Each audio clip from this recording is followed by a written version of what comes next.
Hola, ¿cómo están? Nuevamente me es sumamente grato poder compartir con ustedes en este espacio que además generosísimamente nos abren con frecuencia en la revista Derecho, Debates y Personas, siempre atentos a las muy, como dijera yo, enganchadoras discusiones que se presentan en torno al derecho penal, al derecho procesal, a la dogmática, a los delitos en particular.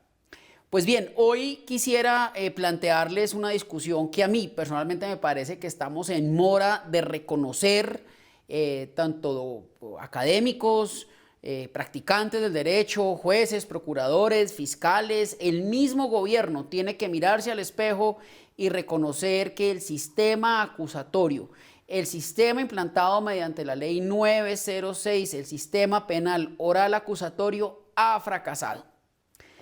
Voy a exponer brevemente las razones que sustentan, que yo creo que sustentan esta afirmación, pero por supuesto el debate está abierto, siempre es muy grato, enriquecedor los comentarios que ustedes envían a través de las redes, de Twitter, de LinkedIn, de Facebook, así que por favor los invito a que mantengamos un diálogo que sea vigorizante para la academia. Las razones que yo creo han dado al traste el sistema penal acusatorio son las siguientes. Miremos brevemente cuáles fueron las finalidades que se plantearon, que cuando se dio el debate, año 2002, 2003, 2004, recordemos que la 906 empieza el 1 de enero del 2005, cuáles fueron esas finalidades, decía, que se plantearon, para qué se planteó, para qué se quiso reformar el esquema de corte inquisitivo que traíamos desde hacía muchísimos años, el último de ellos el de ley 600, y miremos cuáles han sido los grandes fiascos en la materia que yo personalmente creo que han dado al traste con la aplicación de las figuras en su momento muy novedosas que traía la ley 906. No perdamos de vista una y quizás la cosa más importante de todas. La justicia debe ser pronta para los ciudadanos. De nada, de absolutamente nada sirve la justicia más justa, si se me permite la expresión. De nada sirven las piezas procesales y dogmáticas más capaces, más profundas, más sesudas, si llegan 15 o 20 años tarde a resolver un conflicto. Entonces, hagamos memoria, la ley 906 viene de alguna manera patrocinada por la Embajada de los Estados Unidos. Estados Unidos, el Departamento de Estado, las embajadas en los diferentes países de Latinoamérica, de alguna manera USAID, el Departamento de Justicia de los Estados Unidos, vienen patrocinando, en su momento, estamos hablando a principios de los 2000, vienen patrocinando en diferentes países de Latinoamérica un cambio, un modelo nuevo, paradigmático para nosotros, muy conocido para ellos, un modelo de corte adversarial o adversarial, si se quiere, que quería de alguna manera modernizar los sistemas judiciales y de enjuiciamiento, no solo porque de alguna manera se pensaba que estos sistemas judiciales de corte verbal, mucho más ágiles, donde había un juez con unas facultades y un fiscal con menores facultades a las que tenían los sistemas inquisitivos, eran modelos que de alguna manera realzaban el Estado de Derecho y mantenían un estándar mucho más cercano al que tenía el sistema norteamericano, lo que permitía mayor facilidad de cooperación entre los dos países. Hubo, por supuesto, otras razones. También se consideró en su momento que los sistemas acusatorios eran sistemas en los cuales de alguna manera se mantenía mucho más robusto, mucho más sólido el Estado de Derecho en algunos países y que el papel del juez pues adquiría una preponderancia. Como fuere, el hecho es que nosotros empezamos a funcionar en el 1 de enero del 2005 con la ley 906 en algunos distritos, Bogotá y el eje cafetero, y bueno, fue entrando paulatinamente. ¿Cuáles fueron las grandes promesas del sistema acusatorio contenido en la ley 906? En primer lugar, y esto suena pues gracioso lo que voy a decir, la gran promesa era tener un sistema acusatorio.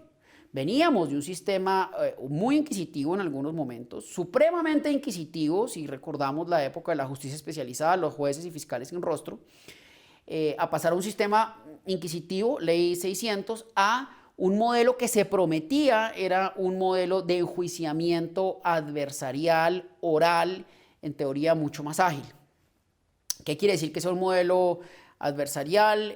Un modelo en el que las partes tenían, en teoría, una igualdad de condiciones ante la ley, la famosa igualdad de armas, estaban en un plano más o menos similar, había una superioridad evidente, por supuesto, del juez, que era el conductor del proceso, el respeto a las garantías tenía que reforzarse por parte de todo el sistema, en particular había un control judicial a la actividad de la fiscalía, la actividad investigativa de la fiscalía, cosa que no existía en el modelo inquisitivo de ley 600 y otros modelos parecidos.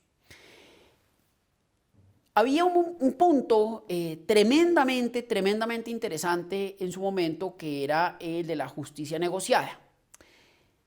Y aquí yo creo que hay que detenerse para explicar lo siguiente. Todo modelo adversarial, típico como se quiso implantar el de la ley 906, acusatorio, adversarial, oral, parte de un supuesto. Y es que es imposible, físicamente imposible, llevar todos los procesos que entran al sistema a la audiencia de juicio oral. A diferencia, por supuesto, de lo que pasaba en sistemas inquisitivos, donde de alguna manera, por los poderes exorbitantes que tenía el fiscal, era más fácil llevar los procesos a juicio, las causas a juicio.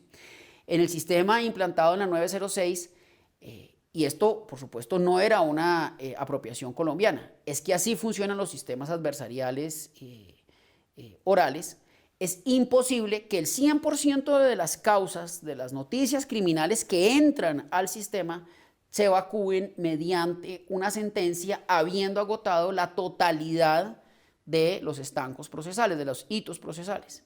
Entonces se plantearon unas figuras, algunas de ellas que ya la legislación y la jurisprudencia colombiana empezaba a conocer o venía conociendo, en particular la aceptación de cargos, ya lo miramos, pero se traían unas figuras procesales, unas figuras jurídico-procesales que servían como válvula de escape, como mecanismos de evacuación de las noticias criminales que entraban al sistema. Estoy refiriéndome específicamente a la aceptación de cargos, al principio de oportunidad y a los preacuerdos.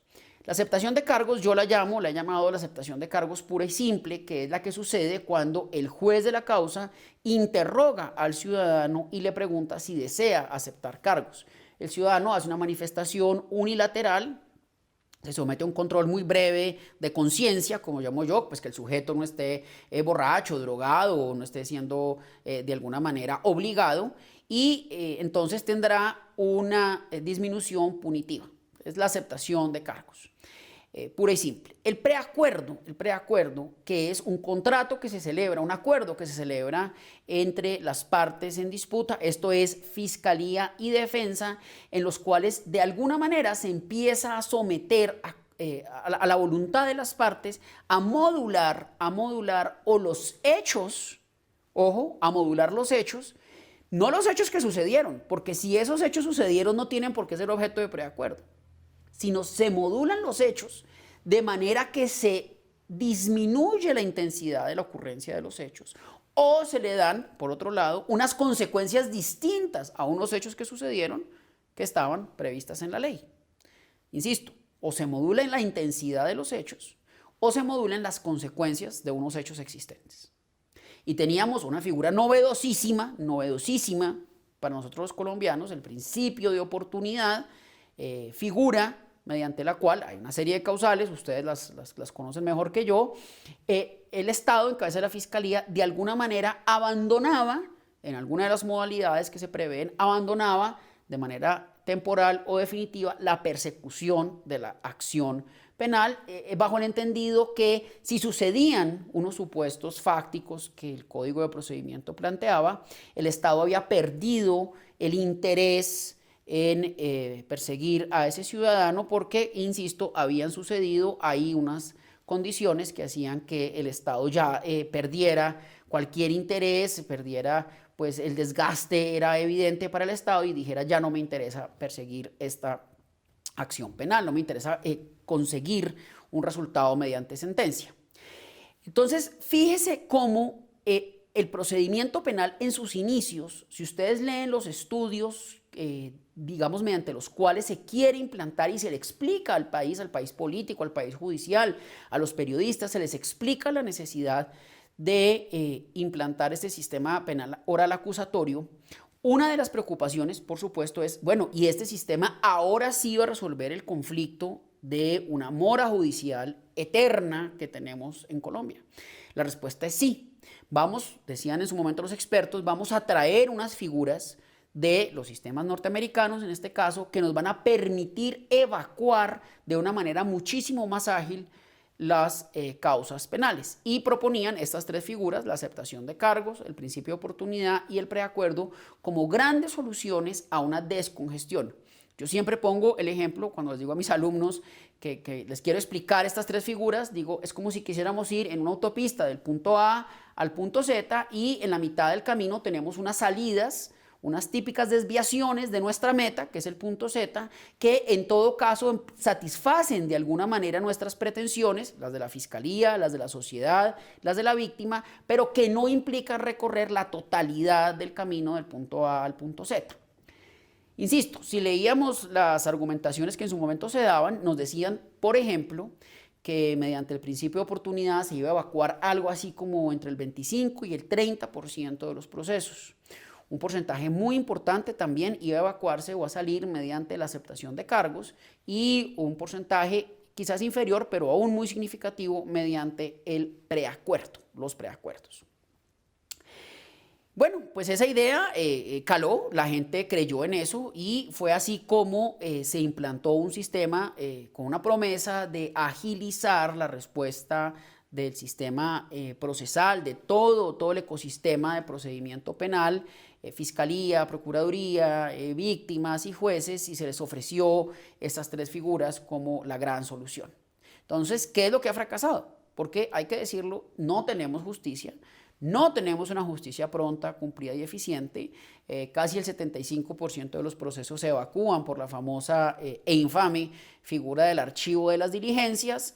Las sentencias condenatorias, para bien de algunos defensores, pero digamos, habla muy mal para la fiscalía, cada vez son menores, y ya procesos que antes eran impensables que se iban a salir por prescripción, hoy ya están agotándose mediante esa figura. Entonces, ¿dónde está el fracaso?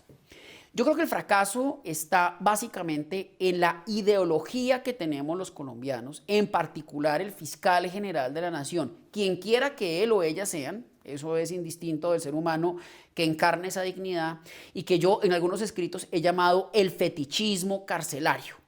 El fetichismo carcelario no es otra cosa que esa fascinación colombiana muy propia nuestra, latinoamericana también hay que decirlo, pero muy colombiana, de sentir que solo se hace justicia si el victimario está efectivamente privado de la libertad.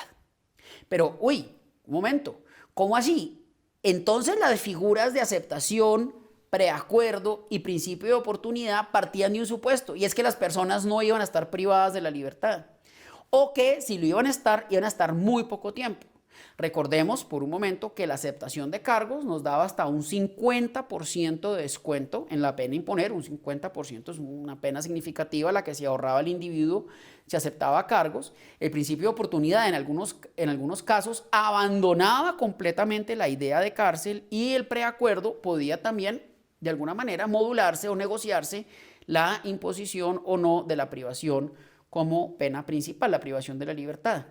Entonces empiezan los grandes escándalos de personas que son capturadas en flagrancia, que son capturadas cometiendo algún delito y, oh sorpresa, aceptan cargos y se llevan el 50% de descuento, con lo cual la ciudadanía tenía un imaginario de que la pena a imponer era una pena grandísima, 10 años, y en virtud de una aceptación de cargos, le queda entonces ya en una pena muchísimo menor, 5, 4 años, y empieza el cuarto jugador del sistema acusatorio, los medios de comunicación.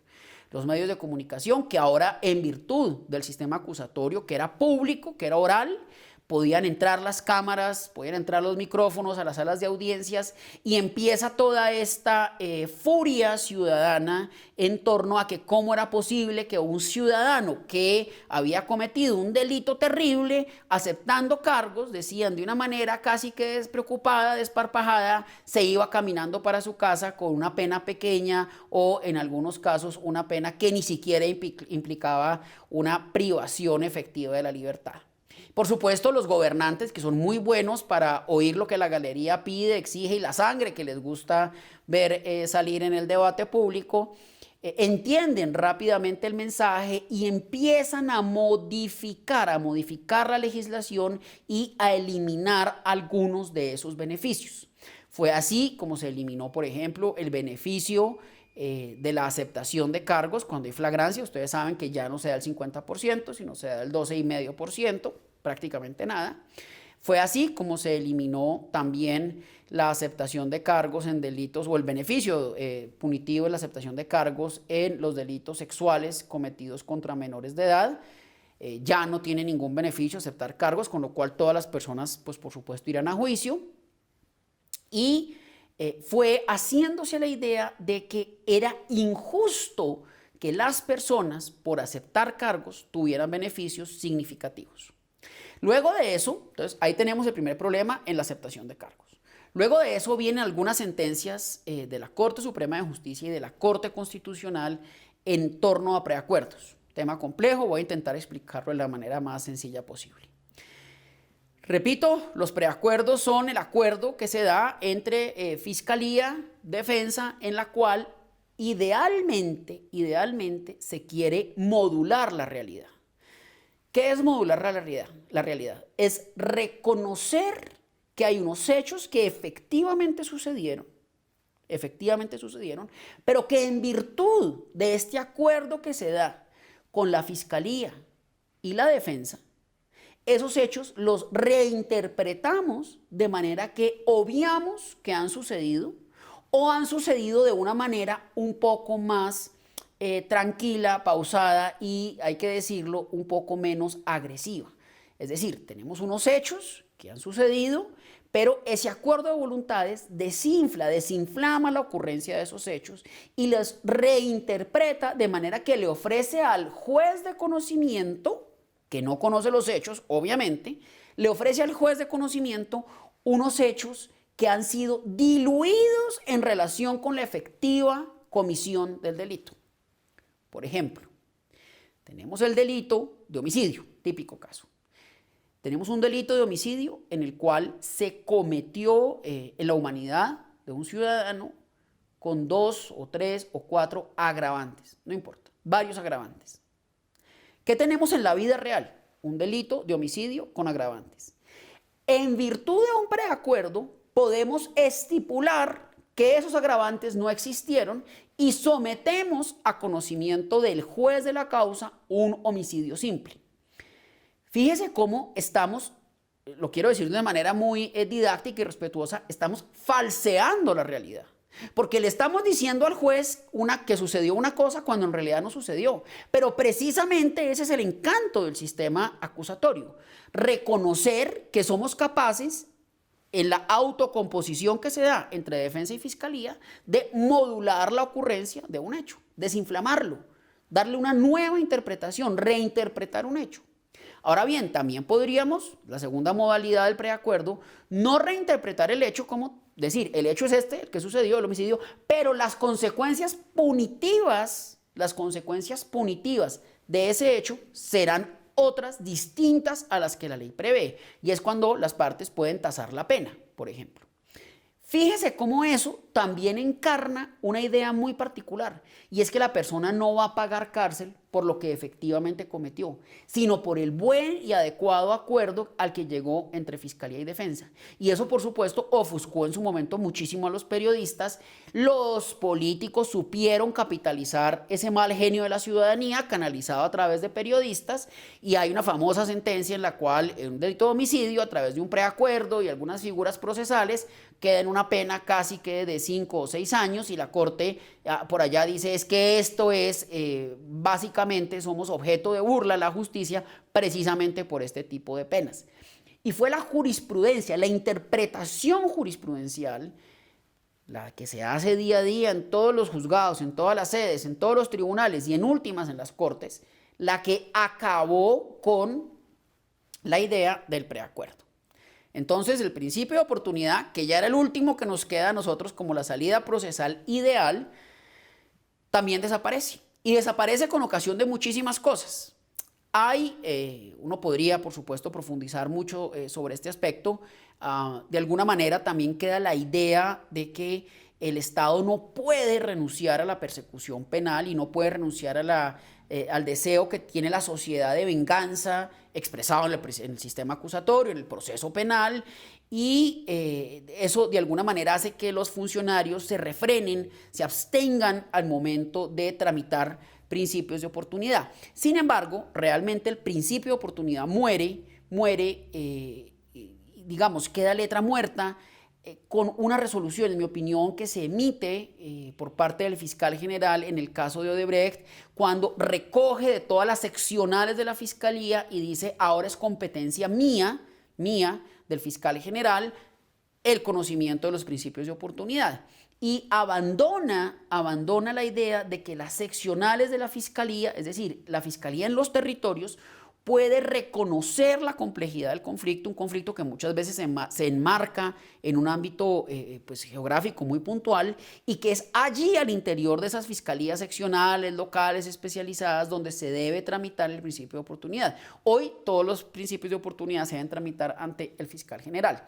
Y por supuesto el fiscal general, que es una figura política, en muy buena medida, tampoco quiere reconocer la existencia de situaciones en las que el delincuente, como lo llaman los periodistas y los políticos, se salga con la suya, es decir, se le aplique un principio de oportunidad en el cual con una indemnización o con pedir públicas excusas o con recomponer las relaciones, por ejemplo en los casos de violencia intrafamiliar, logre que la fiscalía no solicite una pena de prisión efectiva.